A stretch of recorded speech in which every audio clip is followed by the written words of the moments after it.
Во отсутство на сериозност на надлежните институции, излеговме да ги поддржиме со право вознемирените граѓани на Шуто Оризари. Потребно е и бараме од надлежните институции да превземат конкретни и сериозни мерки за справување со заразната жолтица во оваа општина. Само во Шуто Оризари повеќе од 130 граѓани се заболени со заразна жолтица, а бројот секојдневно се шири.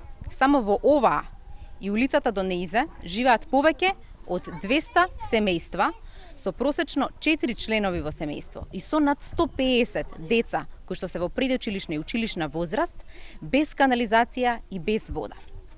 Само во овие две улици имаме 10 заразени деца, а бројката може да е и веќе поголема поради тоа што инкубацијата е од 15 до 20 деца за заразната жолтица. Во овие две улици имаме и 6-7 жени кои што се бремени и кои што исто така се во ризик од да добијат заразна жолтица. Институциите надлежни за превенција и заштита од жолтица, тоа се центрите за јавно здравје, Институтот за јавно здравје, единствена превентивна мерка која што ја превзема во изминатиот период е поделба на апчиња за дезинфекција на канализацијски чвор. Оваа улица и граѓаните кои што живеат на неа немаат пристап до канализација. Затоа оваа превентивна мерка, која што е единствена во изминатиот период, не може да биде ефикасна и не може да ја спречи жолтицата. Овие луѓе живеат во депонии на само неколку километри од центарот на Скопје. Тие стравуваат за сопственото здравје и здравјето на нивните деца.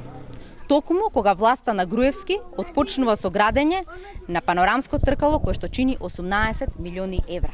Со своите политики, Груевски ги стрканала надолу граѓаните кои што глава не може да дигнат од зарази и болести невообичаени за 21. век во кој што живее светот, но најверојатно не и Македонија.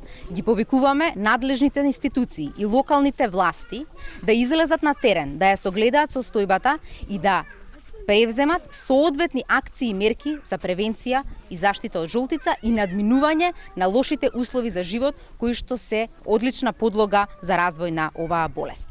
Во меѓувреме да се обезбедат цистерни со вода, кои што секојдневно ќе доаѓаат на овие локации и ќе дистрибуираат свежа вода за пиење до граѓаните и техничка вода за одржување на хигиената. Ви благодарам.